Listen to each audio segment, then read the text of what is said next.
Today on Family Talk. Well, hello, everyone. I'm Roger Marsh, and this is Dr. James Dobson's Family Talk. I want to thank you for listening to our daily programs across our growing radio network. Did you know that you can hear Dr. Dobson in all 50 states across our 1,300 radio outlets nationwide? We are so excited to share that we have added 130 stations during the past 12 months in major cities all over the country. To see where we are playing near you, all you have to do is use our helpful Station Finder tool. This feature can be found under the broadcast menu at drjamesdobson.org. Okay, now let's get to today's broadcast. In just a moment, you're going to hear the conclusion of Dr. Dobson's recent conversation with Rebekah Gregory. Rebekah is a heroic survivor of the notorious terrorist bombing at the 2013 Boston Marathon. On our last program, Rebekah talked about her extensive recovery period, which included a very serious bout with PTSD. Today, she'll explain to Dr. Dobson how God prepared her for this experience through other traumatic circumstances in her life. She'll also share her heart for other hurting and struggling families as well. There's a lot of content to get to, so let's get started. Here again is Dr. Dobson to reintroduce our guest on this edition of Family Talk. Rebekah, the program we did together last time was so meaningful, and you articulated the things that you'd been through with this Boston Marathon bombing. But that's not the only trauma in your life. You really had a pretty tough childhood, didn't you? You mind talking about that? No, I don't mind. Because that kind of leads up to what you went through back in 2013.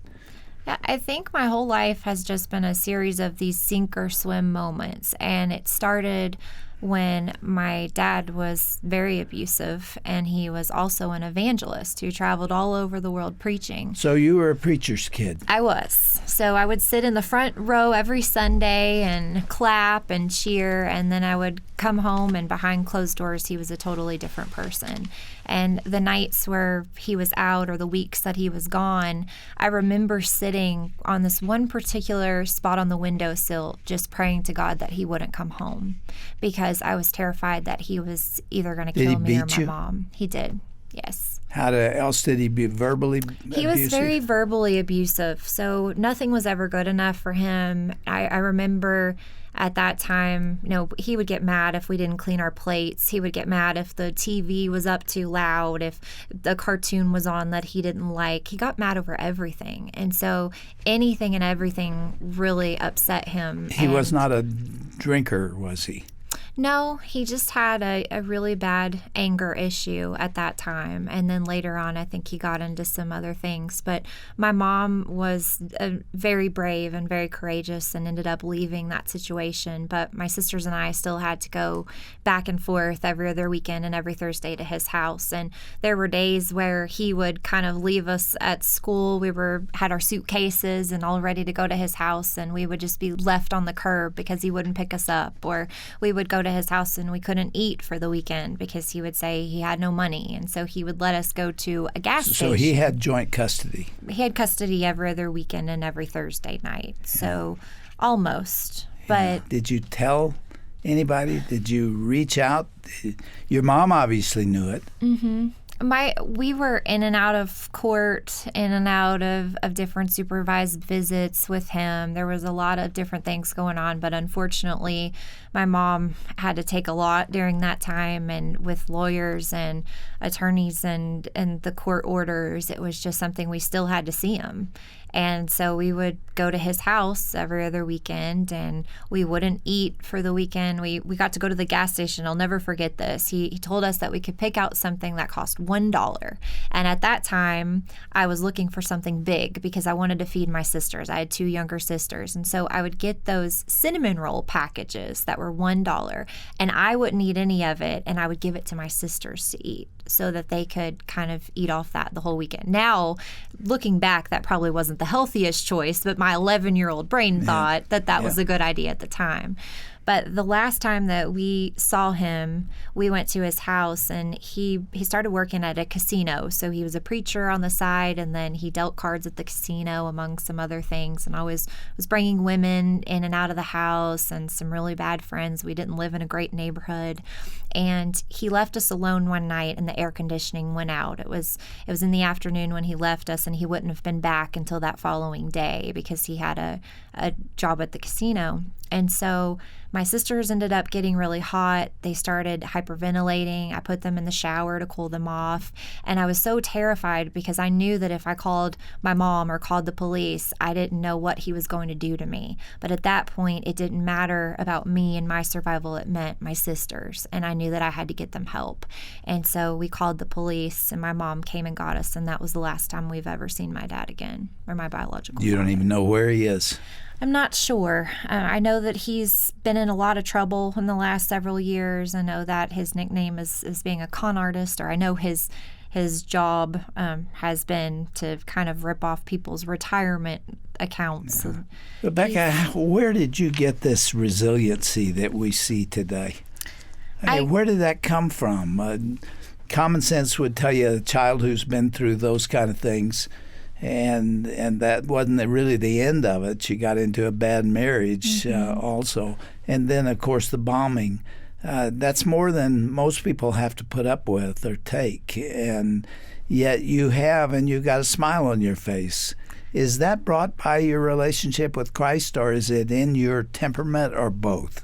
I think it's both, because my mom was really who set me on the path to Christ. Because even though these terrible things were happening and we didn't understand it, and she was trying to get us out of a really dangerous situation, she could only do so much. And I remember many nights her just saying, "Trust in the Lord with all of your heart, and we're going to be okay." She's a hero too, isn't she? She's absolutely a hero. My mom doesn't ever get enough credit. I can never say thank you enough to her. She's the reason I am who I am today. My mom is an amazing woman, and she's been through so much in her life. And what she did, though, was never let that stop her from being the best mom she could. Eventually, she divorced your dad. She did. She divorced my dad, and she went on to remarry, and my stepdad actually adopted us.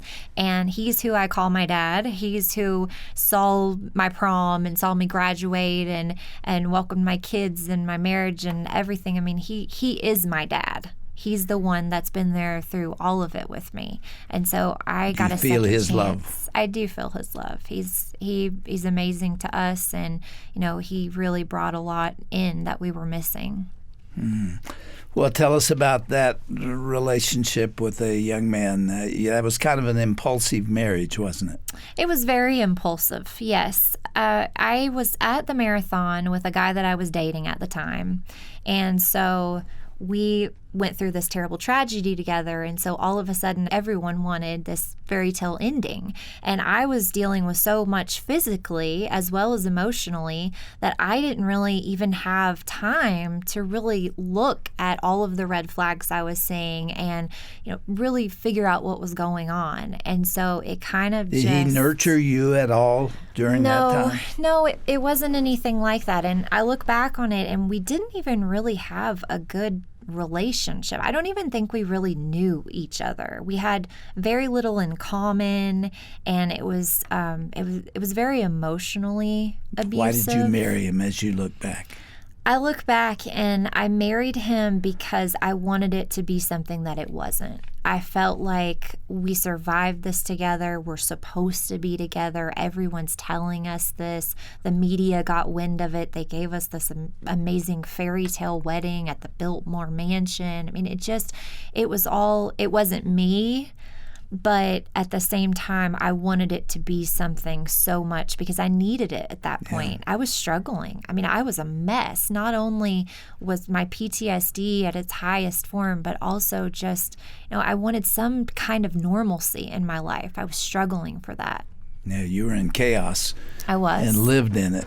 I did. So you married him after the bombing. Yes. I did. I married him after the bombing, and it was a very, very short-lived marriage because we should have never been married. The best thing that ever happened to me was getting a letter at the hospital after my amputation, and it was from a woman that he had been cheating on me with.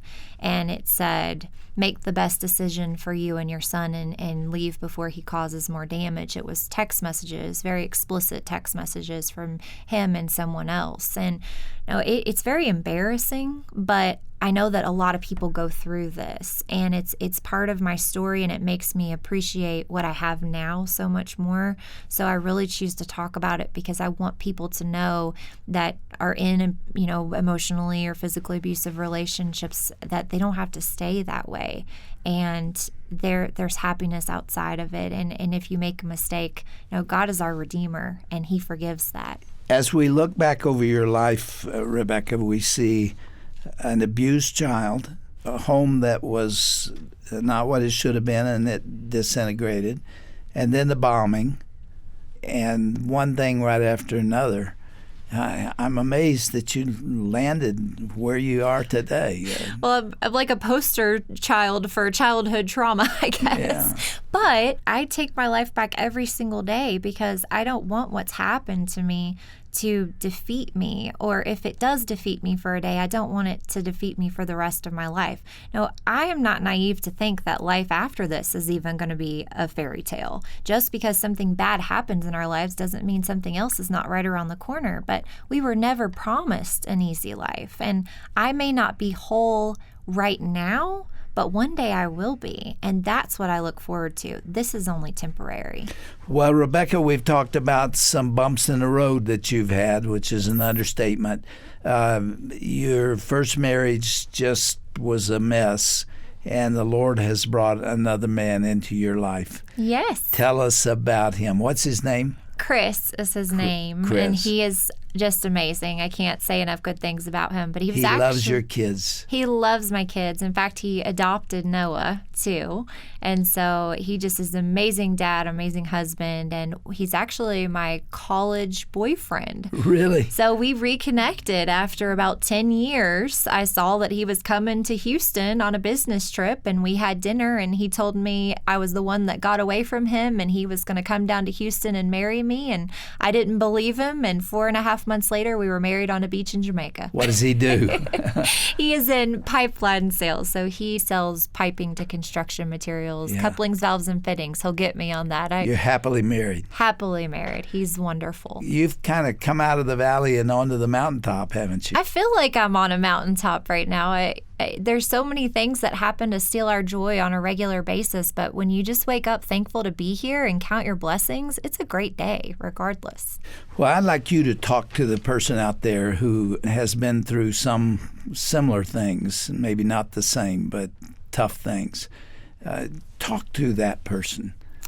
I think that if we allow ourselves to remain in a place where we are just so broken and we don't think that there's any hope left, then we don't allow God to work the way that He can in our lives. So for me, I've had all of these different traumas, and if someone listening has had these traumas too, then they can relate. But really, what I see is I see God through every one of those traumas. And I also see some of the things that I brought upon myself. So my life probably didn't have to be as hard as it's been if I had followed God's way and not my own way.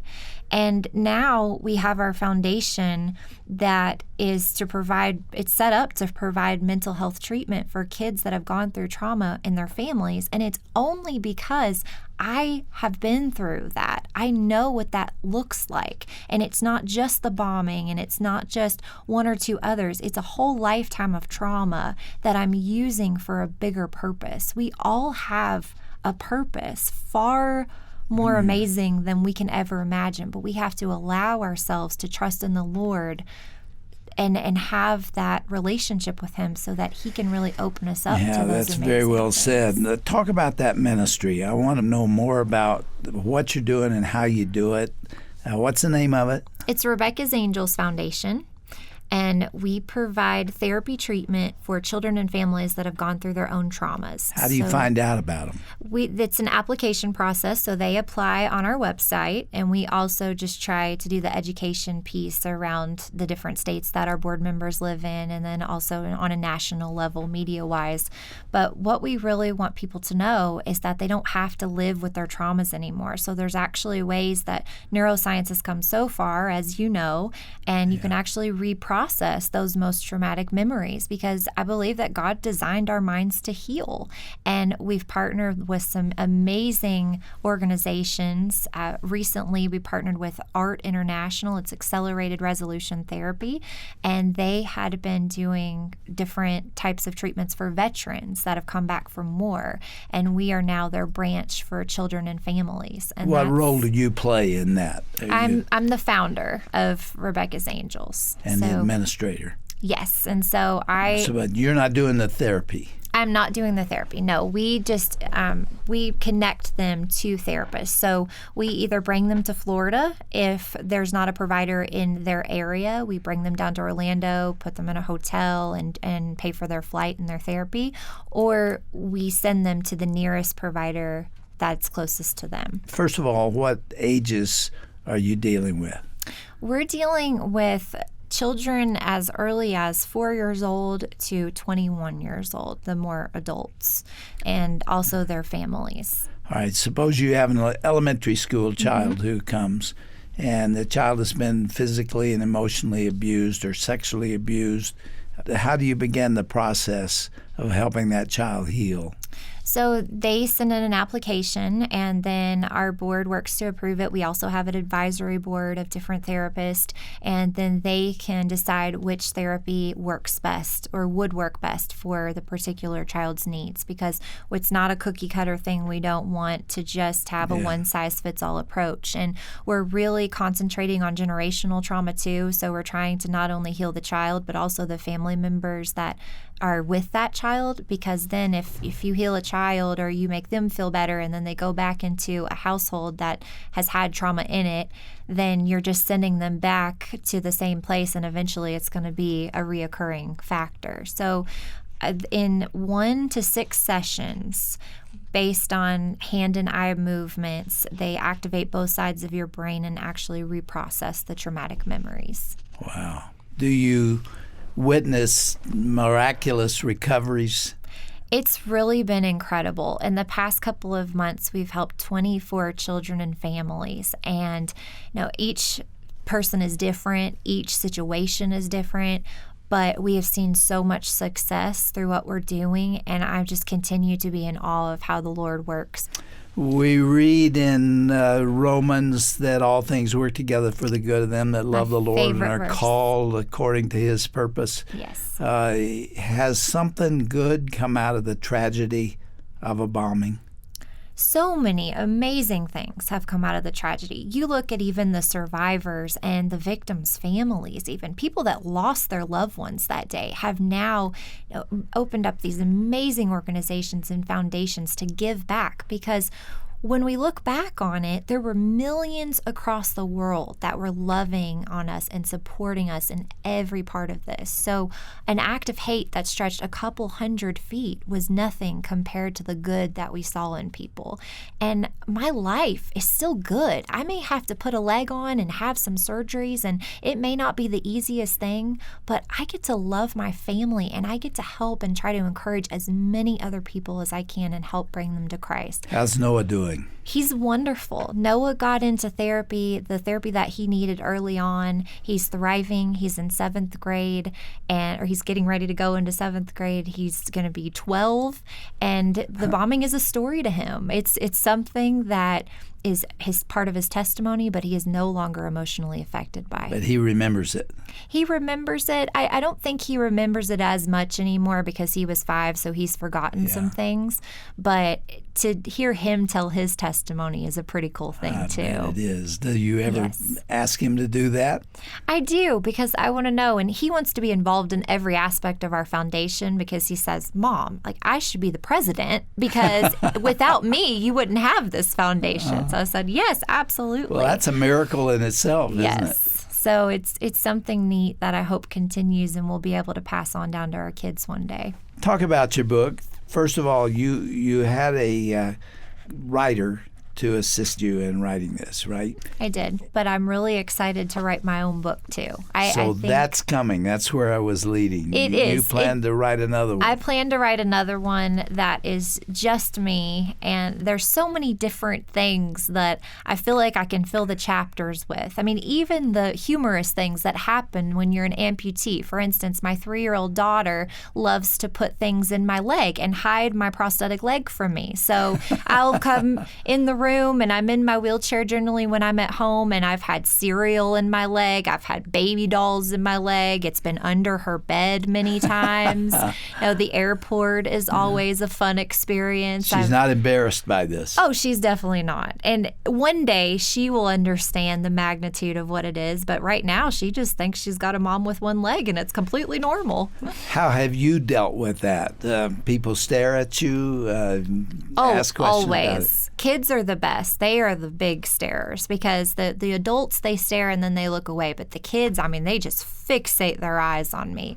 And that part, I try to wear shorts and dresses, and my mom was really worried I wouldn't feel like a lady anymore. We had a conversation right after I got my amputation. She said, I just want you to get one of those legs that look like a real leg so you'll feel like yourself. And I said, Mom, part of me doing this and accepting everything for what it is I'm going to get a fake robot leg, and I'm still going to get my toes painted, and I'm still going to wear shorts and dresses. This is my mark of survival and nothing else. And so I want people to ask me questions. So this has not affected your sense of self-worth?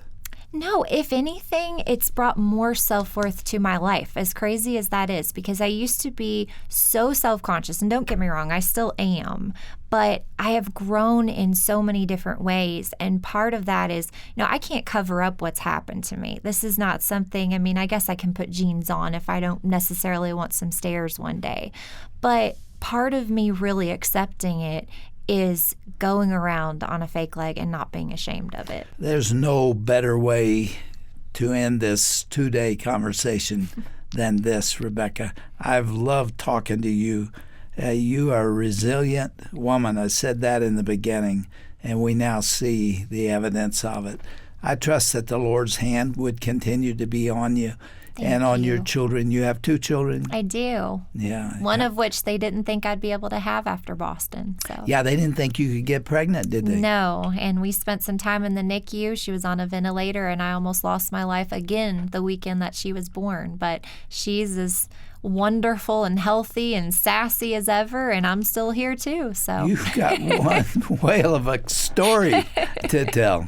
And as we said last time, you're available to speak yes. on this, not only what happened to you, but what God's done in your life. So many things. What a great message. Thank you so much. Thank you for coming and being with us. You've blessed all the people that are here in the studio, and I know you've blessed people across the country. We're heard on 1,300 stations and outlets, and I just trust that this is going to go out there and stick in somebody's heart. Thank you so someone out there who was desperate, who was saying, I have been singled out by life. I can't deal with this. I can't accept it. And they're victimized from there on. I hope this conversation has helped them get beyond it and begin to take their life back. Yes. Blessings to you. Give your husband my regards. Next time you come, when you get this second book written, you come here and you bring him and you bring Noah and bring your daughter. What's her name? I can't wait. Riley. Okay. Yes. Bring the whole family. I will. Okay. Hey, bless your mom. I pray that the Lord would put his arm around her because she is a hero. You said it. Yes. I can see it. And as she listens to these broadcasts, she's very much a part of it, isn't she? She absolutely is, and she will be bawling her eyes out. We're out of time. Have a good trip home. Thank you.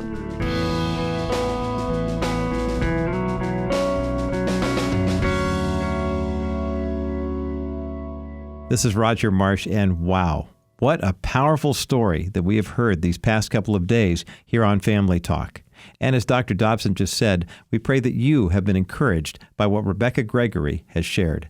I urge you to go to our broadcast page at drjamesdobson.org for more information about Rebekah Gregory. There you will find links to her book, Taking My Life Back, and also her incredible ministry for hurting families. You'll find all that and much more by visiting drjamesdobson.org and then clicking onto today's broadcast page. Now, before we go, I want to remind you that Family Talk is a listener-supported ministry. Your generous tax-deductible donations allow us to continue to uphold the family and Christian values in this society. Learn how you can partner with us today by going to drjamesdobson.org. That's drjamesdobson.org. Or you can call us at 877-732-6825. That's 877-732-6825. You want to tune in again next time for an exciting interview featuring our dear friend, pastor and evangelist Greg Laurie. A few weeks ago, he talked with Dr. Tim Clinton about his new book on Johnny Cash. It's a fascinating conversation about the tumultuous life of this Hall of Fame music legend. So be sure to listen again tomorrow for that conversation, coming up right here on Dr. James Dobson's Family Talk.